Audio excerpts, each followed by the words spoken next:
The Railway Children by E. Nesbit, Chapter 11. The Hound in the Red Jersey. Bobby knew the secret now. A sheet of old newspaper wrapped round a parcel. Just a little chance like that had given the secret to her. And she had to go down to tea and pretend that there was nothing the matter. The pretense was bravely made, but it wasn't very successful. For when she came in, everyone looked up from tea and saw her pink-lidded eyes and her pale face with red tear blotches on it. "My darling," cried Mother, jumping up from the tea tray. "Whatever is the matter?" "My head aches rather," said Bobby, and indeed it did. "Has anything gone wrong?" Mother asked. "I'm all right, really," said Bobby, and she telegraphed to her mother from her swollen eyes this brief imploring message, "Not before the others." Tea was not a cheerful meal. Peter was so distressed by the obvious fact that something horrid had happened to Bobby that he limited his speech to repeating, "More bread and butter, please," at startling short intervals. Phyllis stroked her sister's hand under the table to express sympathy, and knocking her cup over as she did it, fetching a cloth and wiping it up with the spilt milk helped Bobby a little. But she thought that the tea would never end, yet at last it did end, as all things do at last, and when Mother took the tray, Bobby followed her. "She's gone to own up," said Phyllis to Peter.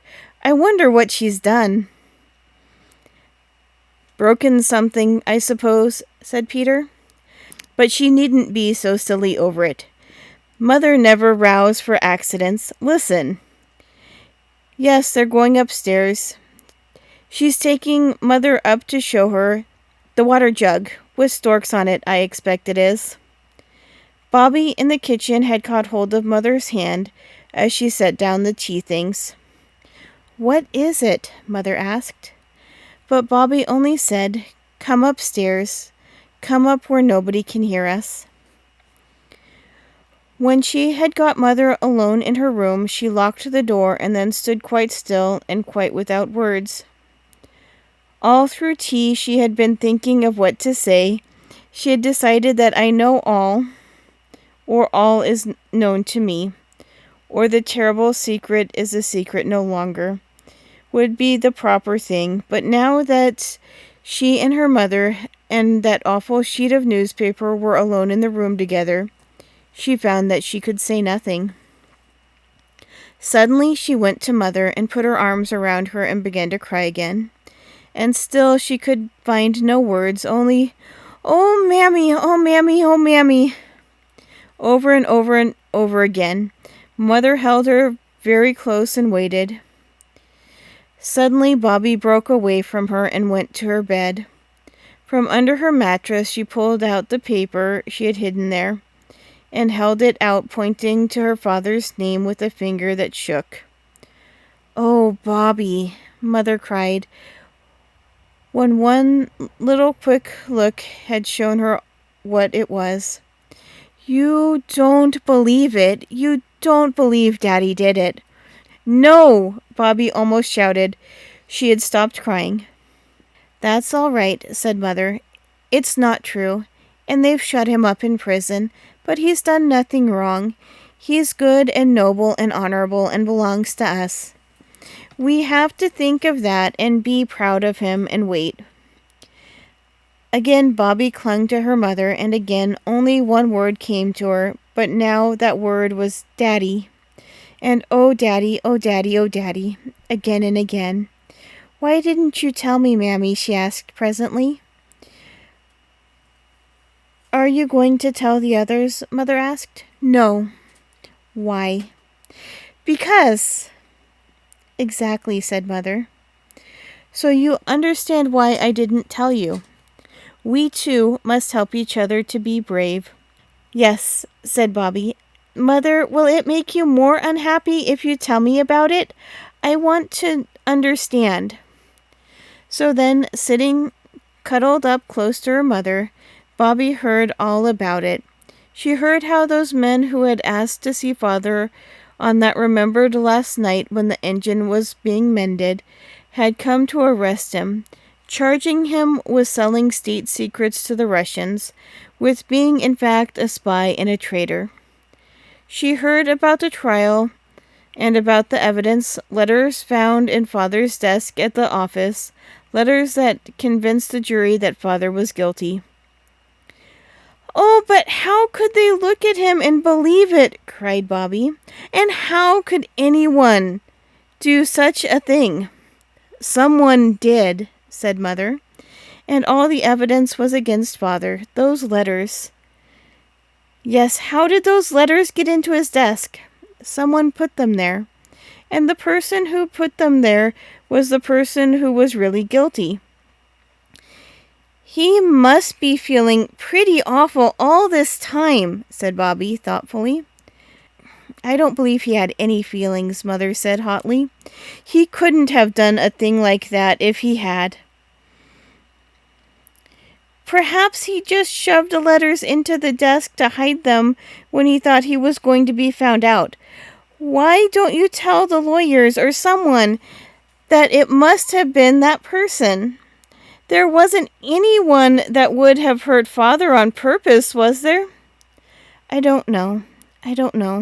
He was always jealous of your father because Daddy was so clever and everyone thought a lot of him. And Daddy never quite trusted that man. Couldn't we explain all that to someone?" "Nobody will listen," said Mother, very bitterly. "Nobody at all. Do you suppose I've not tried everything? No, my dearest, there's nothing to be done.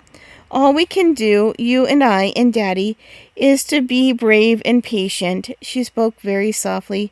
"To pray, Bobby dear." "Mother, you've got very thin," said Bobby abruptly. "A little, perhaps." "And oh," said Bobby, "I do think you're the bravest person in the world, as well as the nicest." "We won't talk of all this any more, will we, dear?" said Mother. "We must bear it and be brave, and, darling, try not to think of it. Try to be cheerful and to amuse yourself and the others. It's much easier for me if you can be a little bit happy and enjoy things. Wash your poor little round face and let's go out in the garden for a bit." The other two were very gentle and kind to Bobby, and they did not ask her what was the matter. This was Peter's idea, and he had drilled Phyllis, who would have asked 100 questions if she had been left to herself. A week later, Bobby managed to get away alone, and once more she wrote a letter, and once more it was to the old gentleman. "My dear friend," she said, "you see what is in the paper. It's not true. Father never did it. Mother says someone put the papers in Father's desk. And she says the man under him that got Father's place afterwards was jealous of Father, and Father suspected him a long time. But nobody listens to a word she says. But you are so good and clever, and you found out about the Russian gentleman's wife directly. Can't you find out who did the treason, because he wasn't Father, upon my honor. He is an Englishman and incapable to do such things. And then they would let Father out of prison. It is dreadful, and Mother is getting so thin. She told us once to pray for all prisoners and captives. I see now. Oh, do help me. There is only just Mother and me know, and we can't do anything. Peter and Phyllis don't know. I'll pray for you twice every day as long as I live, if you'll only try. Just try to find out.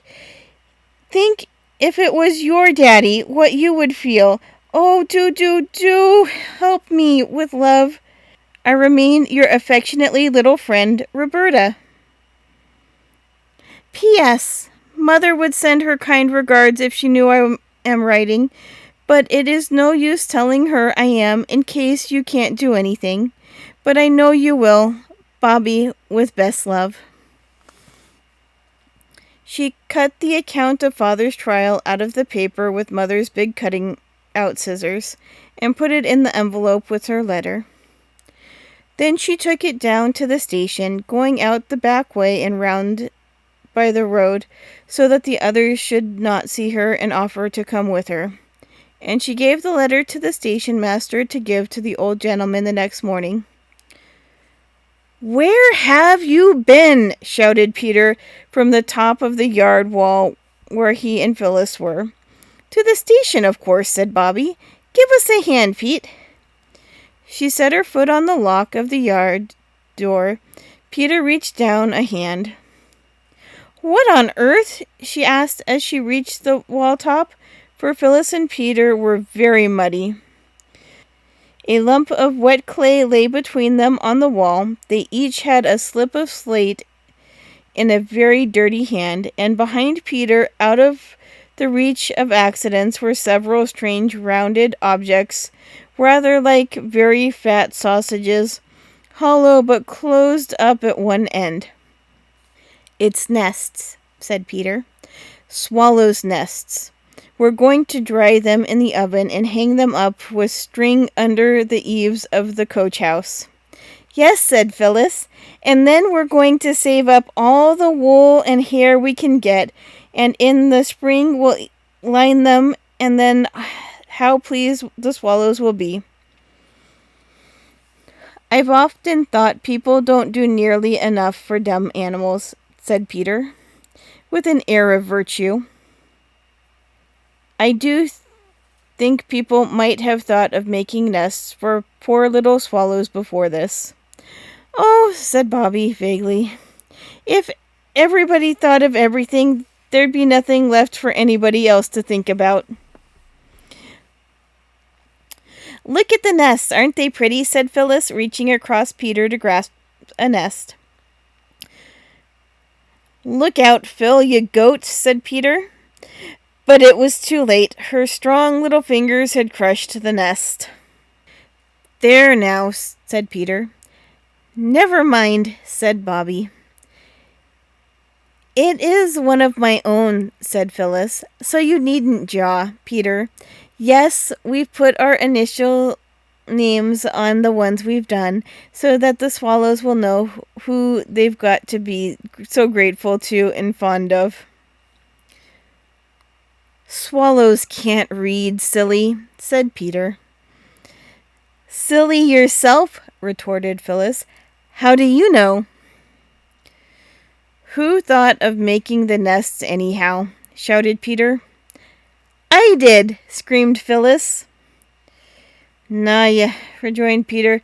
"You only thought of making hay ones and sticking them in ivy for the sparrows, and they'd have been sopping long before egg-laying time. It was me said clay and swallows." "I don't care what you said."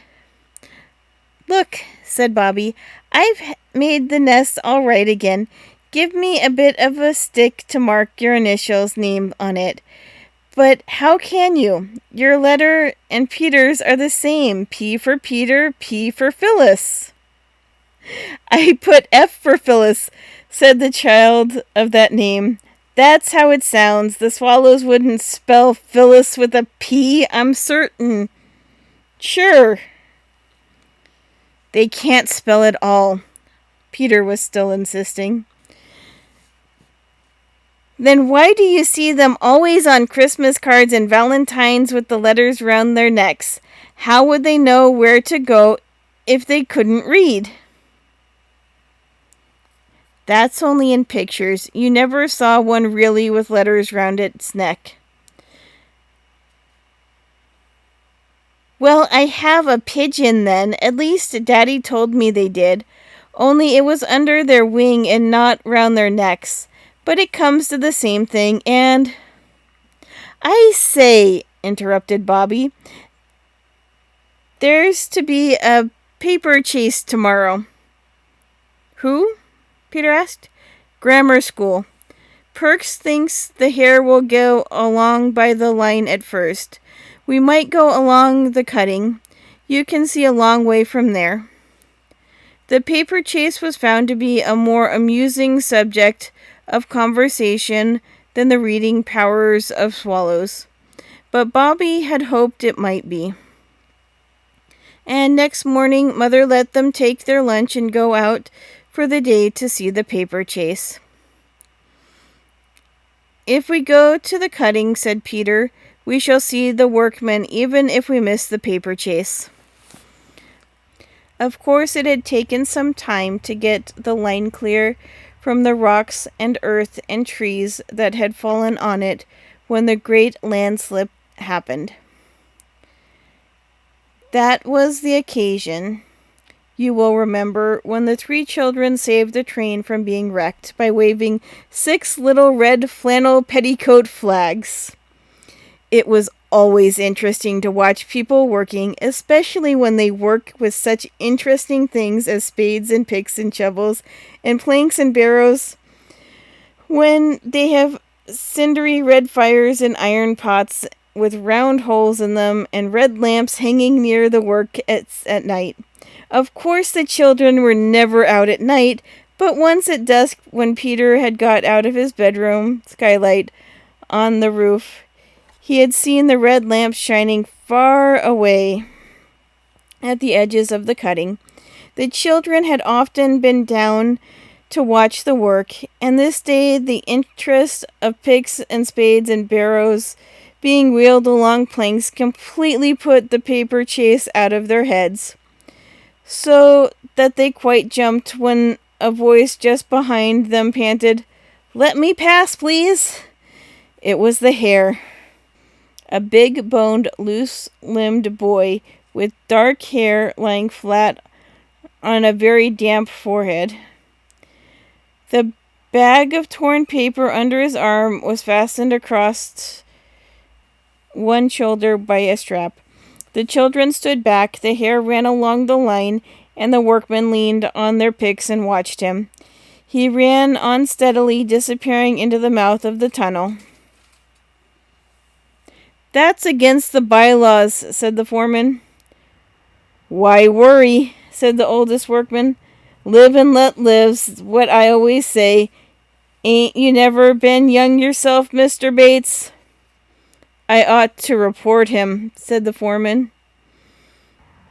"Why spoil sport's what I always say."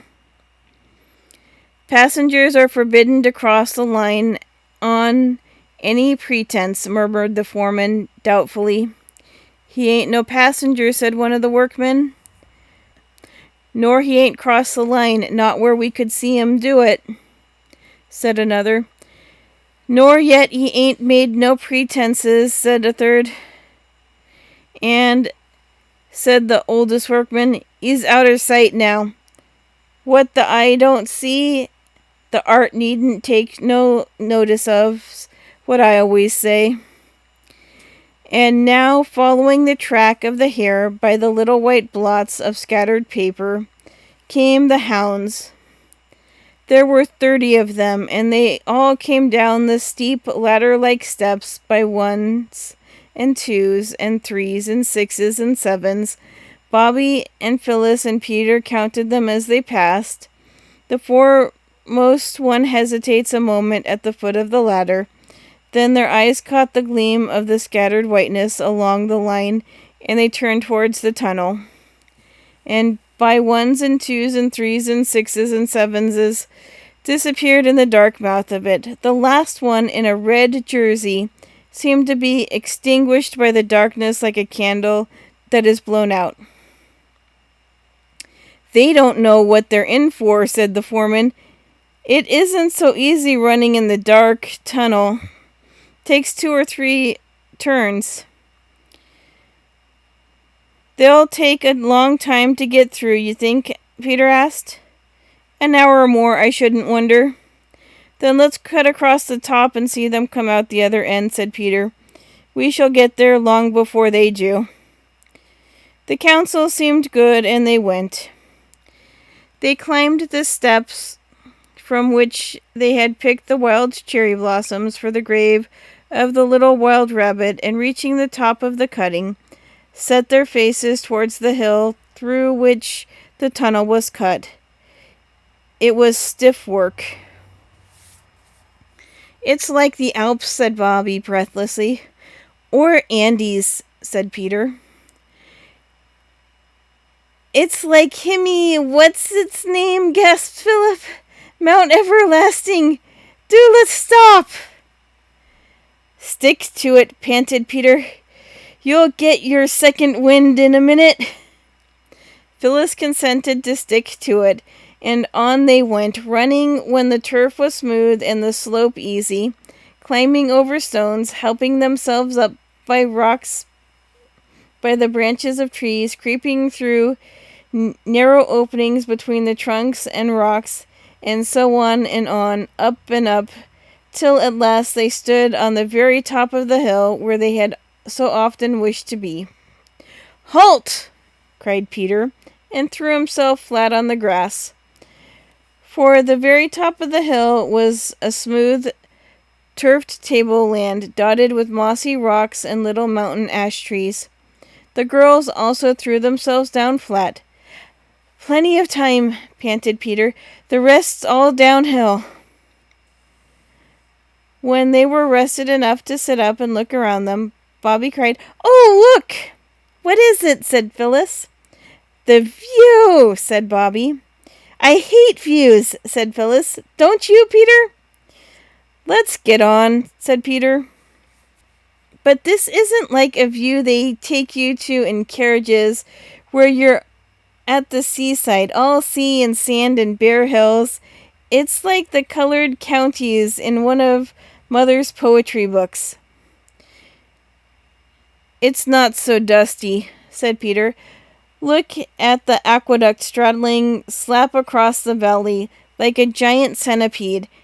And then look at the town sticking their church spires up out of the trees like pens out of an inkstand. I think it's more like—" There could he see the banners of 12 fair city shrines. "I love it," said Bobby. "It's worth the climb." "The paper chase is worth the climb," said Phyllis. "If we don't lose it, let's get on. It's all downhill now." "I said that 10 minutes ago," said Peter. "Well, I've said it now," said Phyllis. "Come on!" "Loads of time," said Peter, and there was, for when they had got down to the level with the top of the tunnel's mouth, they were a couple of 100 yards out of their reckoning, and had crept along the face of the hill. There was no sign of the hare or the hounds. "They've gone long ago, of course," said Phyllis, as they leaned on the brick parapet above the tunnel. "I don't think so," said Bobby. "But even if they had, it's ripping here, and we shall see the trains come out of the tunnel like dragons out of lairs. We've never seen them from the top side before." "No more we have," said Phyllis, partially appeased. It was really a most exciting place to be in. The top of the tunnel seemed ever so much farther from the line than they had expected, and it was like being on a bridge, but a bridge overgrown with bushes and creepers and grass and wild flowers. "I know the paper chaser has gone long ago," said Phyllis every 2 minutes, and she hardly knew whether she was pleased or disappointed when Peter, leaning over the edge of the parapet, suddenly cried, "Look out! Here he comes!" They all leaned over the sun-warmed brick wall in time to see the hare, going very slowly, come out from the shadow of the tunnel. "There now," said Peter. "What did I tell you? Now for the hounds." Very soon came the hounds, by ones and twos and threes and sixes and sevens, and they also were going slowly and seemed very tired. 2 or 3 who lagged far behind came out long after the others. There, said Bobby, that's all. Now what shall we do? Go along into the tulgey wood over there and have lunch, said Phyllis. We can see them for miles from up here. Not yet, said Peter. That's not the last. There's the one in the red jersey to come yet. Let's see the last of them come out. But though they waited, and waited, and waited, the boy in the red jersey did not appear. Oh, let's have lunch, said Phyllis. I've got a pain in my front with being so hungry. You must have missed seeing the red-jerseyed one when he came out with the others. But Bobby and Peter agreed that he had not come out with the others. Let's get down to the tunnel mouth, said Peter. Then perhaps we shall see him coming along from the inside.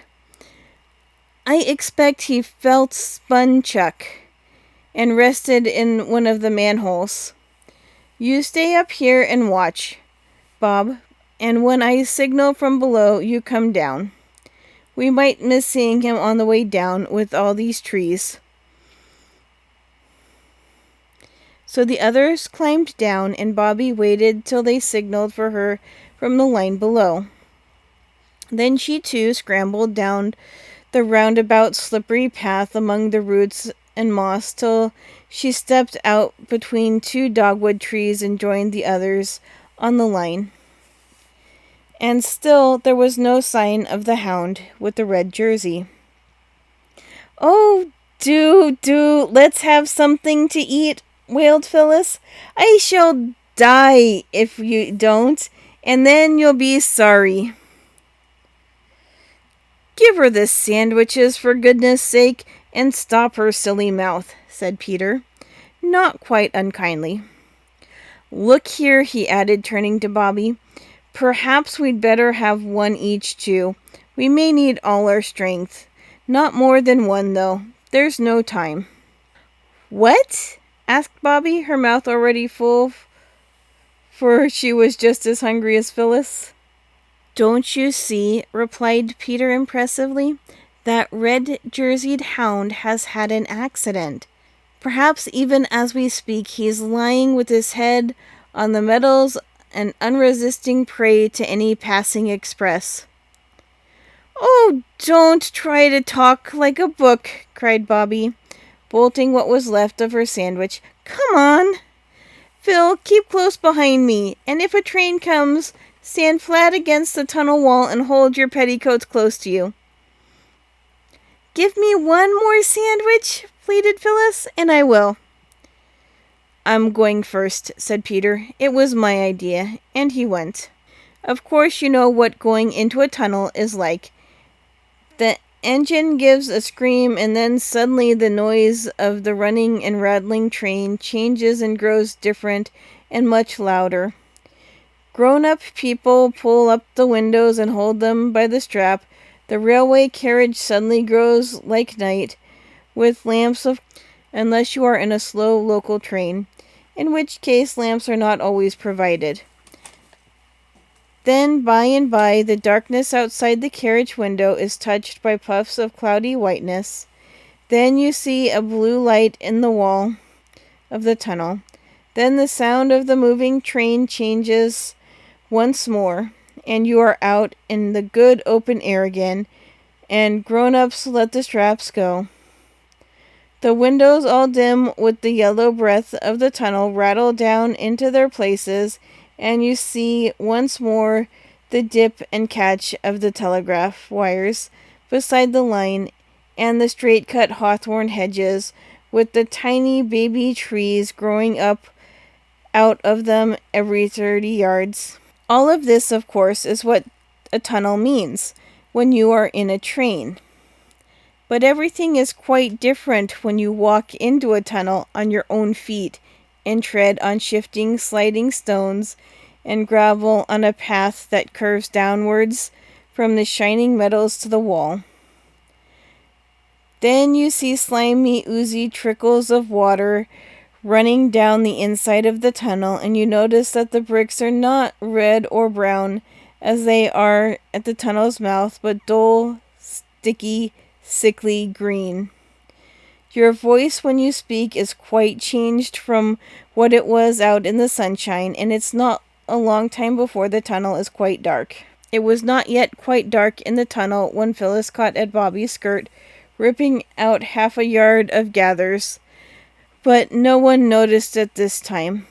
I want to go back, she said. I don't like it. It'll be pitch dark in a minute. I won't go into the dark. I don't care what you say. I won't! Don't be silly, Cuckoo, said Peter. I've got a candle and matches and... What's that? That was a low humming sound on the railway line, a trembling of the wires beside it, a buzzing, humming sound that grew louder and louder as they listened. It's a train, said Bobby. Which line? Let me go back, cried Phyllis, struggling to get away from the hand by which Bobby held her. Don't be a coward, said Bobby. It's quite safe. Stand back. Come on, shouted Peter, who was a few yards ahead. Quick, manhole. The roar of the advancing train was now louder than the noise you hear when your head is under water in the bath and both taps are running, and you are kicking with your heels against the bath's tin sides. But Peter had shouted for all he was worth, and Bobby heard him. She dragged Phyllis along to the manhole. Phyllis, of course, stumbled over the wires and grazed both her legs, but they dragged her in, and all three stood in the dark, damp, arched recesses, while the train roared louder and louder. It seemed as if it would deafen them, and in the distance they could see its eyes of fire growing bigger and brighter every instant. It is a dragon! I always knew it was. It takes its own shape in here in the dark, shouted Phyllis. But nobody heard her.